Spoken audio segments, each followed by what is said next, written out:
বিসমিল্লাহির রহমানির রহিম। সম্মানিত সুধী সকলকে আমার আসসালামু আলাইকুম। আশা করছি সকলে ভালো আছেন এবং সুস্থ আছেন।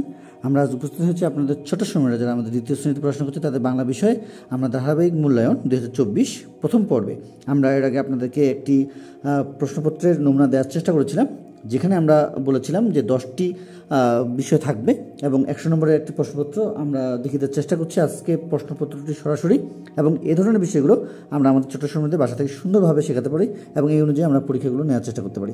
তো আমরা আজকে যেটি দেখিয়ে দেওয়ার চেষ্টা করবো সেটি হলো আমাদের দ্বিতীয় শ্রেণীর বাংলা 100 নম্বরের একটি প্রশ্নপত্র এবং আমরা 10টি বিষয় দেখানোর চেষ্টা করছি। এই অনুযায়ী আমরা আমাদের ছোট সময়ের প্রস্তুতিগুলো নেওয়ার চেষ্টা করব এবং আমরা আমাদের ছোট সময়ের যে পরীক্ষাগুলো নেব সেখান থেকে আমরা আমাদের ছোট সময়ের যে পরীক্ষাগুলো নেওয়ার চেষ্টা করব সেখান থেকে দেখে দেওয়ার চেষ্টা করব কীভাবে তারা উত্তর লিখতে পারবে। এবং আমরা মূলত খুব শীঘ্রই একটি ভিডিও দেওয়ার চেষ্টা করব যাতে করে আমাদের ছোট সময়ের পরীক্ষার খাতায় কীভাবে লিখতে পারে, মার্জিন টানতে পারে, কীভাবে 1 নং প্রশ্নের উত্তর দিয়ে কীভাবে পরের অপশনগুলো লিখবে বা 2 নং প্রশ্নের উত্তর দিয়ে পরের অপশনগুলো লিখবে সেগুলো দিয়ে খুব শীঘ্রই একটি ভিডিও দেওয়ার চেষ্টা করবো ইনশাল্লাহ। তো আজকে আমরা প্রথমে যে বিষয়টি দেখতে পাচ্ছি যে 1 নম্বরে আমরা আপনাদেরকে এই বিষয়ের উপরে 1 থেকে 10 নম্বর পর্যন্ত যেইভাবে আপনাদেরকে একটি প্রশ্নপত্র দেখিয়ে দেওয়ার চেষ্টা করছিলাম যে নমুনা, সেই আলোকে আমরা আজকে সরাসরি প্রশ্নপত্রটি দেখিয়ে দেওয়ার চেষ্টা করছি। আমাদের ক থেকে শুরু করছি আমরা। তো কয়ে যেটি দেওয়া রয়েছে, কে ভালো গান গায়? খ, রাজার ছেলেকে কি বলে? গ, রাজপুত্রের নাম কি? ঘ, কঙ্কাবতীর ঘুম ভাঙে না কেন? এবং ও, কে টিনের কৌটা বের করলো? বাজারে গিয়ে তুলি কি করবে? ডালিম কুমার কি বের করলো? আয় দেখে যা নাচ কে লিখেছেন? এরপরে আমাদের ঝ এবং ইও রয়েছে। আশা করছি আমরা একের যে 10টি প্রশ্ন রয়েছে সেখানে সময় দিচ্ছি এবং এই অনুযায়ী আমরা আমাদের ছোটো সময় প্রস্তুতিগুলো নেওয়ার চেষ্টা করব। কি দিয়ে রাস্তা পার হই এবং কার অনেক সাহস ছিল? আচ্ছা, তাহলে আমরা ক থেকে ইও পর্যন্ত 10টি প্রশ্ন এখানে পেয়ে গেলাম। একের সংক্ষিপ্ত প্রশ্ন উত্তর দাও। পরের অপশনগুলো দেখতে অবশ্যই আমাদের সঙ্গে থাকবেন। পরের যে বিষয়টি সেটি হলো আমাদের রয়েছে 2 নম্বরে, সেটি হলো আমাদের শব্দার্থ লিখো। আমরা এখানে যে বিষয়গুলো পেয়ে যাবো সেগুলো হলো আহরণ, মজা, ছানা, স্কুল, খাদ্য, অশ্রু, খুব, 21, গোলাঘর এবং আরেকটি যেটি পেয়ে যাব সেটি হলো আমাদের ক্লাস। আহরণ, মজা, ছানা এবং স্কুল, খাদ্য, অশ্রু, খুব, 21, গোলাঘর এবং ক্লাস। এই শব্দগুলো থেকে আমরা আমাদের ছোটো সময় সুন্দরভাবে শব্দের অর্থগুলো শেখানোর চেষ্টা করবো। চলে যাবো 3 নম্বরে।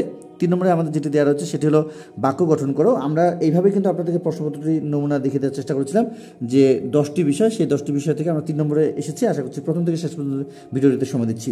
তো বাক্য হিসেবে যেটি আমরা পেয়ে যাবো, মজা, স্কুল, কুয়াশা, রক্তে রাঙানো, চিড়িয়াখানা।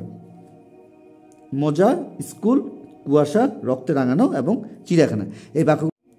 তো আমরা দেখানোর চেষ্টা করছি যে 4 নম্বরে সেটি হলো আমাদের বাম ডান মিল করো। এখানে দেখতে পাচ্ছি রক্তে সোনার হাসপাতাল, অশ্রু, হর্ন। রক্তে সোনার হাসপাতাল, অশ্রু, হর্ন। তাহলে বাজাবেন না, রোগী, রাঙানো, দেশ, সবুজ বাতি এবং গোড়া। তাহলে এখানে আমাদের ছোটো সময় এটা সুন্দরভাবে তুলবে এবং যেটি মিলবে সেটি একটু হালকা করে টান দিয়ে সেটির সঙ্গে সেই শব্দটি এনে বসানোর চেষ্টা করবে। চলে যাবো আমাদের 5 নম্বরে। 5 নম্বরে আমাদের যেটি দেওয়া রয়েছে সেটি হলো আমাদের শূন্যস্থান পূরণ করো। শূন্যস্থান পূরণের আমরা আজকে বেশ কয়েকটি এখান থেকে বিষয় পেয়ে যাব, যে বিষয়গুলো আমরা এখানে শূন্যস্থান হিসেবে 10টি পেয়ে যাব।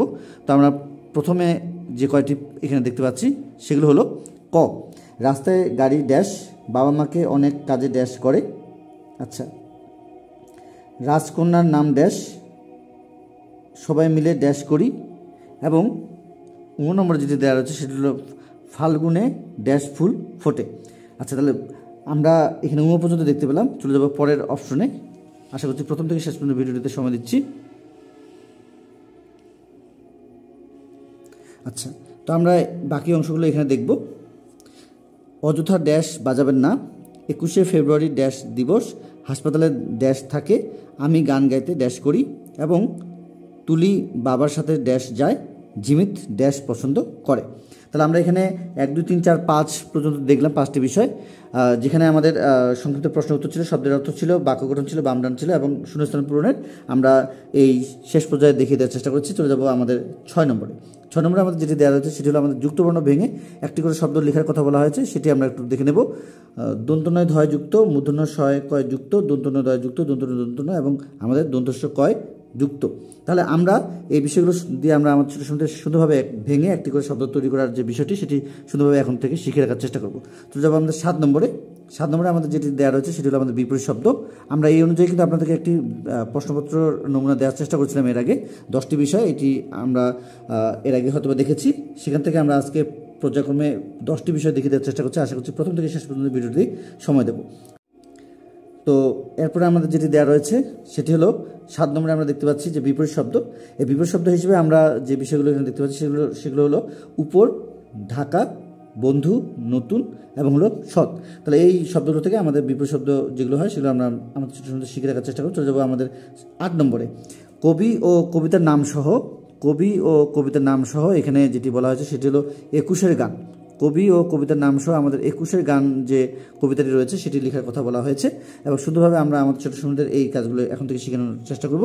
তো আমরা এই যে প্রশ্নপত্রটি দেখতে পাচ্ছি আপনাদের প্রথম প্রান্তিক মূল্যায়নের জন্য কত পাঠ থেকে কত পাঠ বা কত পৃষ্ঠা থেকে কত পৃষ্ঠা সেগুলো দেখতে আমাদের যে এর আগে যে নমুনাটি দিয়েছি সেখান থেকে আপনারা দেখে নেওয়ার চেষ্টা করবেন বাকি অংশটুকু।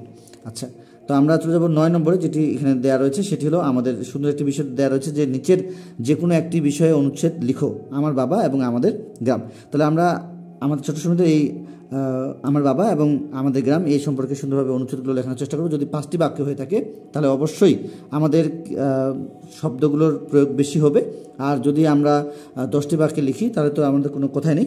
তো আমরা আমাদের ছোটো সময় সুন্দরভাবে এই 9 নম্বরের যে বিষয়টি অনুচ্ছেদ লেখার বিষয়টি সেটি সুন্দরভাবে এখন থেকে ক্লিয়ার করে নেওয়ার চেষ্টা করব। চলে যাবো আমাদের 10 নম্বরে একটি বিষয় রয়েছে সেটি হলো আমাদের সাজিয়ে লিখোর যে বিষয়টি সেটি দেখে দেওয়ার চেষ্টা করছি। আশা করছি প্রথম থেকে শেষ পর্যন্ত ভিডিওতে সময় দেবো। তো আমরা আজকে যে বিষয়টি এখান থেকে পেয়ে যাচ্ছি সেটি অবশ্যই আমাদের ছোটো সময়দের জন্য সফল বই আনবে এবং আমরা এই অনুযায়ী আমাদের ছোটো সময়দের প্রস্তুতিগুলো নেওয়ার চেষ্টা করব। তো আমরা বরাবরের মতো আজকের যে আলোচনা আমরা দেখতে পাচ্ছি এবং আমরা এই অনুযায়ী কিন্তু আমাদের ছোটো সময়দের প্রস্তুতিগুলো নেওয়ার চেষ্টা করব যাতে করে আমাদের ছোটো সময়রা এখান থেকে সুন্দরভাবে শিখতে পারে। এবং আমরা এখন যেটি দেখতে পাচ্ছি সেটি হলো আমাদের 10 নম্বরে সাজিয়ে লিখো। গাঙের ইলিশ মাছ খোকন সোনা কলকলায়, বলে ডেকে খোকন মণি, গাঙের পানির ছলছলায়, আয় দেখে যা নাচ। এই বাক্যগুলো আমাদের এলোমেলো রয়েছে। কবিতার লাইন আমরা দেখতে পাচ্ছি সেটি হলো আয় দেখে যা নাচ ছড়াটি থেকে বা কবিতাটি থেকে আমাদের এই লাইনগুলো এলোমেলো করে দেওয়া হয়েছে। আমরা এই 5টি যে লাইনগুলো রয়েছে এগুলো আমরা সুন্দরভাবে আমাদের ছোটো সুন্দর শিখে রাখার চেষ্টা করবো এবং এই অনুযায়ী যারা আমরা দ্বিতীয় শ্রেণীর গার্ডিয়ান রয়েছে অবশ্যই বাসায় থেকে অন্যান্য বিষয়গুলোর ভিডিও পেতে বা আপনাদের ছোটো সময়দের সহযোগিতা করতে আমাদের ভিডিওগুলো অবশ্যই চলমান রাখবেন এবং দেখবেন এই অনুযায়ী আপনারা আপনাদের ছোটো সময়দের বাসায় থেকে প্রস্তুতিগুলো নেওয়ার চেষ্টা করবেন। তো আমরা আজকে দেখে দেওয়ার চেষ্টা করেছিলাম আপনাদের ছোটো সময়দের সর্বমোট 10টি বিষয় এবং 10টি বিষয়ে আমরা 5 নম্বর পর্যন্ত বলেছিলাম শূন্যস্থান পূরণ, 6 নম্বরে আমাদের ছিল যুক্তবর্ণ এবং 7 নম্বরে বিপরীত শব্দ, 8 নম্বরে কবি ও কবিতার নাম সহ 21-এ গান কবিতাটি ছিল, 9 নম্বরে আমরা দেখতে পেয়েছি অনুচ্ছেদ এবং 10 নম্বরে আমরা দেখতে পেলাম সাজিয়ে লিখো। তো আজকে ছিল 10টি বিষয় সর্বমোট। তো আজকে এই পর্যন্ত সকলের সুস্বাস্থ্য কামনা করে এবং অন্যান্য বিষয়গুলো দেখতে আমাদের সঙ্গে থাকুন এবং আমাদের যে কোনো বিষয়ে যদি জানাতে হয় অবশ্যই আমাদের কমিউনিটিতে গিয়ে একটি কমেন্টস রেখে যাবেন। তো আজকে এই পর্যন্ত সকলের সুস্বাস্থ্য কামনা করে আপনাদের ছোটো সময় সুস্বাস্থ্য কামনা করে আজকের মতো বিদায় নিচ্ছি। খোদা হাফেজ।